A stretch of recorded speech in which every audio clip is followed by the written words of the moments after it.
రాజశేఖర రెడ్డి గారికి జగన్ గారికి ఉన్న గుణం చంద్రబాబుకు ఉంటే రైతులు ఏనాడో బాగుపడేవాళ్ళు.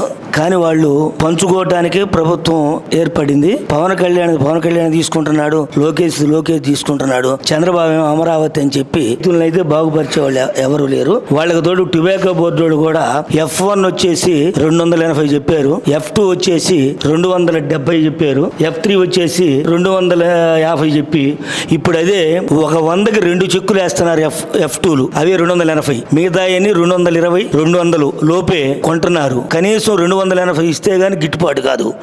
F4 F5 కనీసం 250 ఇవ్వాలి. ఇక NOG ఉన్నాయి, BPL ఎన్ని ఉన్నాయి కూడా, వాళ్ళకి పడ్డ రేటు మనకు మొత్తం యావరేజ్ 300 వస్తే గానీ ఈ రైతు బాగుపడడు. కానీ రైతు కూలోళ్ళు వచ్చేసి నాకు ఇదివరకు గ్రేడింగ్ కి 250 రూపాయలు, ఈ రోజు 400, 9:30కి వస్తారు, 5:30కి వెళ్ళిపోతారు. వాళ్ళు మాది ఈ రేట్ అంటున్నారు. ఎరువులు DAP 1360 రూపాయలు చెప్తున్నాడు, వాడి రేటు వాడు చెప్తున్నాడు. యూరియా 272, వాడి రేటు వాళ్ళు చెప్తున్నారు. కానీ రైతుకైతే మాత్రం రేటు నిర్ణయించే హక్కు లేదు. ఎందుకు వచ్చిందంటే అది మన కర్మ, రైతుల కర్మను కూడా.